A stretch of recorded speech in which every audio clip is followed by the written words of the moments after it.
Assalamualaikum warahmatullahi wabarakatuh. Halo teman-teman semuanya. Sebelumnya, perkenalkan nama saya Nikmatul Fadila dengan NIM 23081020101007. Saya dari kelas Keuangan Internasional kelas B. Nah, di sini saya akan mempresentasikan mengenai mekanisme terjadinya kurs mata uang atau dalam bahasa ekonomi disebut juga sebagai exchange rate equilibrium. Pastikan sekarang teman-teman bertanya-tanya nih, apa sih kurs mata uang itu? Gampangnya itu gini, waktu teman-teman jalan-jalan gitu ya ke Jepang, terus belanja barang gitu, teman-teman kan pasti langsung bertanya gitu, wah uang yen segini berapa ya dalam rupiah? Itu terjadi karena tiap negara itu punya mata uang masing-masing dan nilai tukarnya itu berbeda-beda. Itulah yang kita sebut dengan kurs mata uang. Nah, jadi dapat disimpulkan bahwa kurs mata uang adalah nilai tukar antara suatu mata uang dengan mata uang yang lain. Contohnya nih ya, hari ini misal 1 US dollar itu sama dengan 15.500 rupiah atau 1 rial itu sama dengan 4.000 rupiah. Nah, besok ya nggak tahu, itu bisa beda lagi. Kenapa sih kurs mata uang itu penting? Bayangin nih, jika kamu mau impor iPhone atau ekspor kopi atau beli saham luar negeri, nah, kurs itu bisa jadi penentu loh untung atau ruginya kamu. Jadi kenapa sih kurs ini penting? Kurs ini penting karena kurs ini bisa mempengaruhi harga barang impor, harga barang ekspor, mempengaruhi inflasi, juga mempengaruhi minat investor asing untuk masuk ke Indonesia sendiri.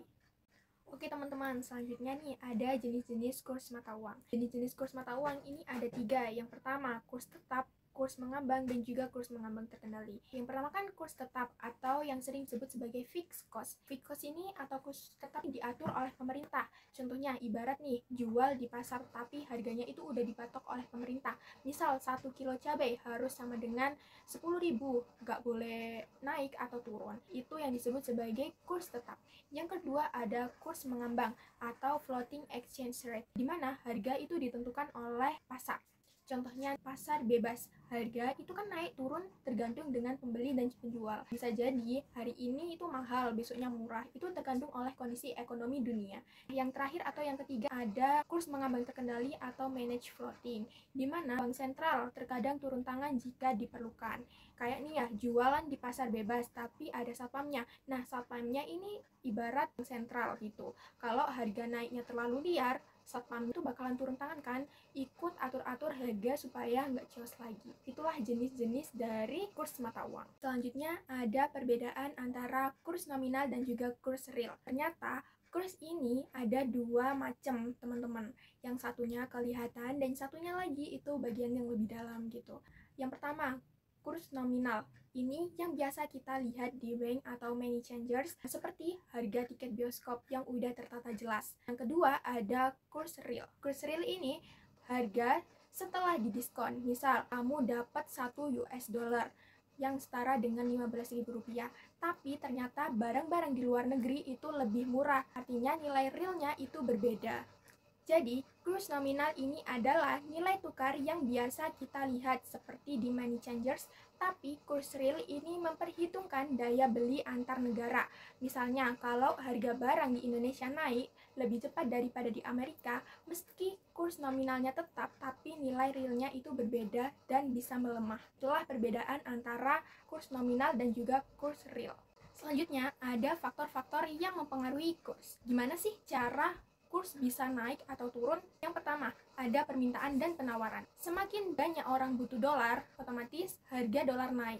Yang kedua ada inflasi. Negara yang inflasinya tinggi berarti mata uangnya melemah. Seperti uang 5.000 dulu bisa buat beli bakso, tapi sekarang mungkin dapat kuahnya aja ya. Yang ketiga ada suku bunga. Jika suku bunga naik, berarti investor senang. Jika investor senang, mereka akan masukin uang mereka dan membuat mata uang kita menguat. Selanjutnya ada neraca perdagangan. Kita lebih banyak ekspor, berarti uang asing masuk. Hal itu membuat mata uang kita juga naik atau meningkat. Yang kelima ada kebijakan moneter atau fiskal. Misal nih ya, kalau pemerintah atau BI turun tangan, hal tersebut itu membuat kurs bisa stabil atau juga bisa malah goyang, tergantung eksekusi dari mereka. Jadi, kurs itu dipengaruhi oleh permintaan dan juga penawaran mata uang. Lalu, inflasi yang tinggi itu membuat mata uang melemah. Suku bunga juga penting. Kalau tinggi, investor masuk, permintaan mata uang pun naik. Lalu, neraca perdagangan juga berpengaruh. Dan tentu saja, kebijakan ekonomi dari pemerintah atau bank sentral. Selanjutnya, bagaimana sih kurs itu terbentuk? Gimana sih terjadinya kurs itu? Jadi, teman-teman, kurs itu terbentuk di titik keseimbangan antara permintaan dan juga penawaran. Kalau permintaan itu lebih besar daripada penawaran, nilai mata uang itu akan naik atau yang biasa disebut juga sebagai apresiasi. Namun sebaliknya, jika penawaran itu lebih besar, maka nilai mata uang itu akan turun atau yang biasa disebut sebagai depresiasi. Kalau inti ceritanya itu gimana sih kurs itu bisa stabil? Jadi, kurs equilibrium itu titik di mana jumlah mata uang yang diminta sama dengan jumlah yang ditawarkan. Kalau permintaan itu lebih tinggi, otomatis harga akan naik. Sebaliknya, kalau terlalu banyak yang ditawarkan, maka harga akan turun. Analogi sederhananya ini ya, bayangkan teman-teman kalau kita lagi jualan nih, jualan nasi goreng. Kalau banyak yang pengen beli tapi kamu bikinnya sedikit, maka bisa tuh harga nasi goreng naik. Namun kalau kamu cuma bikin 100 porsi piring nih, tapi yang laku cuma 2, nah itu kamu harus ngasih harga diskon biar nasi goreng kamu terjual habis. Itulah gimana cara biar terjadinya kurs atau mekanisme terjadinya kurs. Nah, sekarang ada perubahan keseimbangan kurs. Di sini ada apresiasi dan depresiasi. Apresiasi nih, misal rupiah makin mahal dibanding dolar. Contohnya, dari Rp15.500 per US dollar menjadi Rp14.000 per US dollar. Apa sih dampaknya? Dampak dari apresiasi ini, barang impor akan makin murah, tapi ekspor kita jadi mahal di luar negeri. Kalau depresiasi, itu rupiah melemah. Contohnya, dari Rp14.000 per US dollar jadi Rp16.000 per US dollar. Apa sih dampaknya? Dampak dari depresiasi ini adalah barang impor naik harga, tetapi ekspor kita malah laris manis karena jadi murah buat orang luar. Contoh dari perubahan keseimbangan kurs adalah kalau dolar menguat terhadap rupiah, berarti kita butuh lebih banyak rupiah untuk beli 1 dolar. Artinya rupiah depresiasi. Kalau sebaliknya, berarti rupiah apresiasi. Ini berdampak langsung kepada aktivitas ekonomi, terutama perdagangan internasional. Kalau rupiah menguat, barang impor jadi lebih murah, misalnya iPhone. Tapi ekspor jadi lebih mahal di luar negeri. Kalau rupiah melemah, barang impor jadi lebih mahal, tetapi ekspor bisa lebih kompetitif. Jadi ada sisi baik dan buruknya dari masing-masing. Teman-teman pasti bertanya-tanya bukan, siapa sih yang berperan besar dalam menjaga stabilitas kurs? Nah, jawabannya adalah Bank Indonesia. Bank Indonesia memiliki peran yang besar dalam menjaga stabilitas kurs. Mereka bisa menjual atau membeli dolar untuk menstabilkan nilai rupiah. Atau bisa juga menaikkan suku bunga BI rate agar investor itu tertarik menyimpan uang di Indonesia. Di tahun 2020, BI juga sempat loh turun tangan buat jaga nilai rupiah biar nggak anjlok gara-gara COVID-19. Ada juga nih dampak perubahan kurs di dunia nyata. Misalnya, apresiasi. Bayangin, iPhone makin murah, tetapi petani kopi kita susah jual keluar. Untuk depresiasi, iPhone makin mahal, tapi petani kopi kita tersenyum lebar. Nah, semua ada untung ruginya, tergantung kamu siapa dan posisi kamu di mana. Kasus kurs yang pernah terjadi di Indonesia antara lain krisis moneter tahun 1998.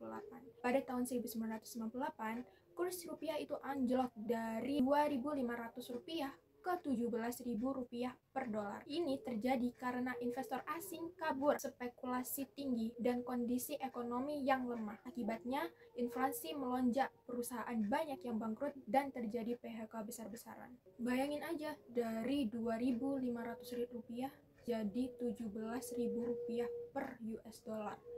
Semua jadi mahal, ekonomi pun lumpuh. Yang kedua ada kasus pandemi pada tahun 2020. Di awal pandemi COVID-19, rupiah itu juga sempat melemah loh, dari Rp14.000 ke Rp16.500 per dolar. Tapi Bank Indonesia turun tangan dengan intervensi pasar dan menurunkan suku bunga. Akhirnya rupiah bisa kembali stabil menjelang akhir tahun. Tapi pada waktu itu, investor sempat panik. Dolar ditarik dari RI dan rupiah melemah. Tapi untungnya BI cepat-cepat tanggap, lakukan intervensi, beli obligasi, akhirnya kurs pelan-pelan stabil lagi. Jadi teman-teman, dapat saya simpulkan bahwa kurs mata uang itu memiliki sifat yang dinamis. dan dipengaruhi oleh banyak faktor seperti permintaan penawaran, inflasi, suku bunga, dan kebijakan ekonomi. Keseimbangan terjadi saat permintaan dan penawaran juga seimbang. Dan perubahan kurs ini bisa berdampak besar pada perdagangan dan stabilitas ekonomi. Kurs itu juga kayak jantung ekonomi, terus bergerak dan semua faktor terkena efeknya. Dari ekspor, impor, investasi, sampai belanja online internasional. Sebagai penutup, saya mau ajak teman-teman nih untuk berdiskusi. Nah, menurut teman-teman, lebih baik Indonesia itu pakai sistem kurs tetap atau kurs mengambang? Dan menurut kalian kenapa? Sekian presentasi dari saya, kurang lebihnya saya mohon maaf dan terima kasih atas perhatiannya. Assalamualaikum warahmatullahi wabarakatuh. See you next letter.